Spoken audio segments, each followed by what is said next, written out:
You've spent decades building your portfolio. You check the balance religiously, watching it grow from 100,000 to 500,000 to maybe even a million or more. And every time you look at that number, you feel a little more secure about your retirement. But here's what most people don't realize.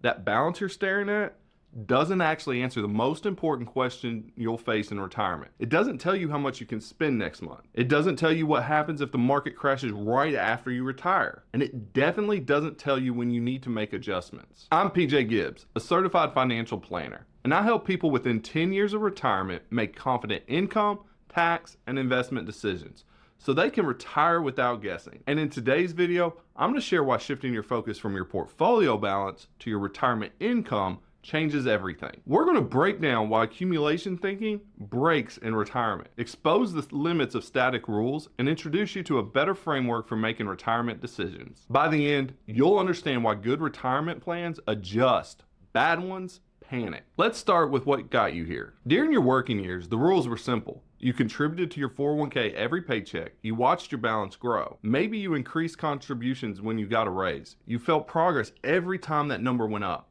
Bigger balance equals better retirement. That's what everyone told you. And honestly, that thinking worked perfectly for that phase of your life. But something fundamental changes when you transition into retirement. Those contributions stop. Instead of adding money every month, you're now pulling money out. And suddenly, risk feels completely different. According to the NFP 2025 Retirement Trend Report, 55% of employees approaching retirement feel overwhelmed and unprepared for this transition. Why?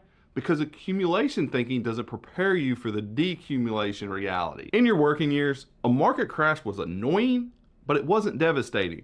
You kept contributing, buying stocks at lower prices. Time was on your side. But in retirement, especially in those early years, a market crash can permanently damage your plan. You're forced to sell investments when they're down just to pay your bills. This is what we call sequence of returns risk. And your portfolio balance alone can't tell you if you're protected from it. Taxes start to matter more too. When you're working, you probably just had W-2 income, maybe some investment gains. Pretty straightforward. But in retirement, every withdrawal decision becomes a tax decision. Do you take money from your IRA or your Roth IRA? Your brokerage account? How much triggers Medicare surcharges? Those questions don't have simple answers, and they're not answered by looking at a balance. And perhaps most importantly, headlines now feel personal. A 20% market drop isn't just numbers on a screen anymore. It's your grocery money, your travel budget, your healthcare funds. The psychological weight of that is real. And it's why understanding income matters so much more than just watching a balance fluctuate. So if your balance doesn't answer the important questions, what questions should you be asking? Here's what actually keeps people up at night as they approach retirement. How much can I spend safely? Not theoretically, not based on some calculator, but actually. Can you spend $8,000 a month? $10,000? What's the number that won't jeopardize your plan 15 years from now? How does that change over time? Will you be able to spend the same amount in year 1 that you can in year 20? What if you want to travel more early in retirement and less later? How do you plan for that? What happens if markets fall early? Let's say you retire with $1.5 million and 6 months later, the market drops 30%. Your balance is now $1.05 million. Can you still afford the same lifestyle? Do you need to cut back immediately? By how much? How do taxes affect what you actually keep? You might have $1 million in your IRA, but that's not really $1 million. Uncle Sam owns a piece of that. So what's the real after-tax income you can generate? What decisions need to change and when? Should you delay Social Security? Take it early? Do Roth conversions now or later? Adjust your asset allocation. These aren't set it and forget it decisions. Here's the key framing I want you to remember. None of those questions are answered by your account balance. Your portfolio balance is like looking at the gas tank in your car and trying to figure out whether you can drive from New York to California. The tank size matters, sure, but what really matters is your miles per gallon, how you drive, whether you're going uphill or downhill, and how often you need to refuel along the way. That's the difference between balanced thinking and income thinking. Now, when people start realizing their balance doesn't answer these questions, they go for looking for something simple to follow. And they usually find the 4% rule. The 4% rule says you can withdraw 4% of your portfolio in your first year of retirement, then adjust that amount for inflation every year after. So if you have $1 million, you can take out $40,000 in year 1, then maybe $41,200 in year 2 if inflation is 3%, and so on. Why do people like it? Because it creates certainty. It feels reassuring. It gives you a number to plan around, and honestly, there's nothing wrong with using it as a starting point. But here's what's important to understand. It's not wrong, it's not stupid, it's just incomplete. The 4% rule was developed based on 30-year retirements with specific asset allocations and market conditions. According to recent research, Morningstar's 2025 State of Retirement Income now recommends a starting safe withdrawal rate of 3.9% for steady inflation-adjusted spending. It's already different from the traditional 4%. And here's the bigger issue. The 4% rule assumes your spending is constant throughout retirement, but that's not how real retirement works. According to the Center for Retirement Research, the average retired household cuts its spending by about 1.5% every year throughout retirement. You'll probably spend more in your 60s when you're traveling and active, and less in your 80s when you're starting to slow down. When people start realizing retirement isn't static, they often go looking for other frameworks. Things like dynamic withdrawal models, or what's sometimes called income guardrails. The point isn't which rule you use, the point is why those frameworks exist. They exist because retirement income isn't a math problem, it's a decision problem that changes over time. Let me explain what I mean by that. A math problem has one right answer. You calculate it once and you're done. But retirement isn't like that. Markets change, your health changes,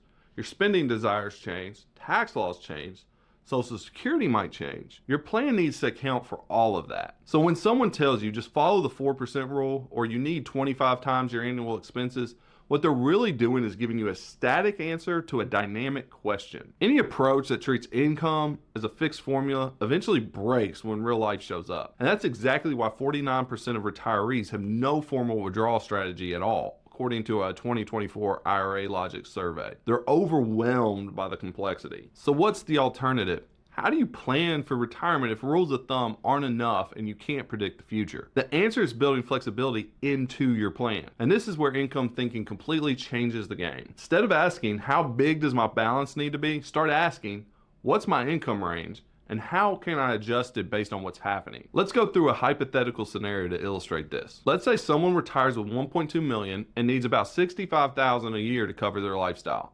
They're collecting Social Security, which gives them $30,000. So they need $35,000 from their portfolio. Now, in a good market year, the portfolio grows to $1.35 million. They could potentially increase their spending a bit. Maybe take that extra trip they were thinking about, help a grandkid with college, or just build a bigger cushion. But in a bad year, when the market drops and their portfolio falls to $1 million, they know they need to pull back. Maybe they skip the international trip and do something closer to home. Maybe they delay the kitchen remodel for a year. This is what we mean by income as a range, not a fixed number. You have an upper boundary and a lower boundary, and you adjust within that range based on actual conditions. The key line I want you to remember is this: good retirement plans adjust, bad ones panic. When you're focused only on your balance, every market drop feels like a crisis.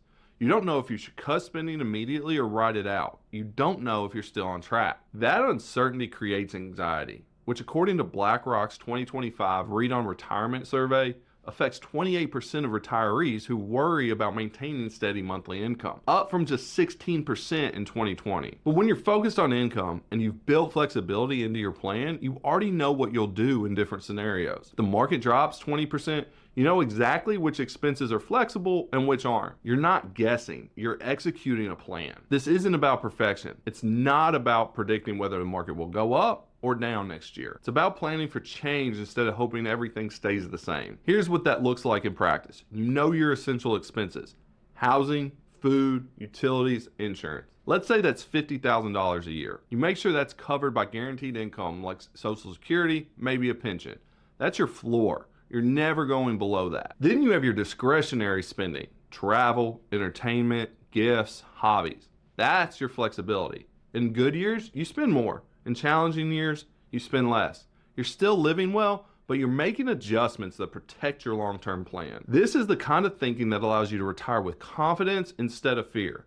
And it's exactly why retirement income matters more than your portfolio balance. So how do you actually implement this? What does income-focused planning look like when you sit down to map out your retirement? First, you start by getting crystal clear on your expenses. Not just a rough estimate. I mean, really documenting what you spend on essential versus what you spend on discretionary items. This creates the foundation for everything else. Second, you map your guaranteed income sources. Social Security is the big one for most people. Maybe you have a pension.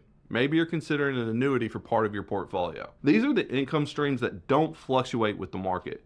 They create your baseline. Third, you identify the gap. If your expenses are $85,000 and your guaranteed income is $40,000, your portfolio needs to generate $45,000. Now you have an actual target to plan around. Fourth, you build in adjustments. This is where guardrails come in, a concept we're going to dive into deeper in upcoming videos. But the basic idea is this. You establish upper and lower boundaries for your portfolio withdrawals, and you make adjustments when you hit those boundaries. This keeps you from spending too much in bad times or too little in good times. According to research on the guardrails approach, this dynamic strategy can allow for initial withdrawal rates of 5% or higher while actually reducing the risk of running out of money compared to rigid approaches like the traditional 4% rule. The difference is that you're planning for reality instead of hoping for perfect conditions. And here's what I see all the time working with families approaching retirement. Most people aren't behind, they're just thinking about the wrong thing. They're starting at their balance, wondering if it's enough, when they should be asking whether they can generate the income they need with the flexibility to adjust when life happens. That shift in thinking is everything. Look,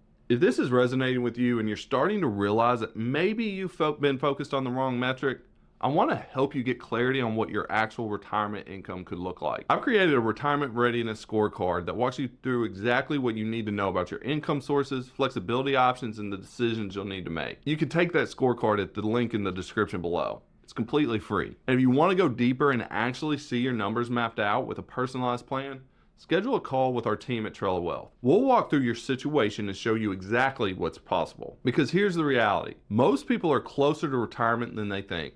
They just don't have the right framework for seeing it. Remember, retirement planning isn't about hitting a magic number. It's about understanding your income, building in flexibility, and making decisions that adapt to whatever the market throws at you. That's what creates real confidence. In the next video, we're going to dive into exactly how those income guardrails work and how they can give you the freedom to spend more in good years while protecting you in bad ones. Clarity beats guessing every time.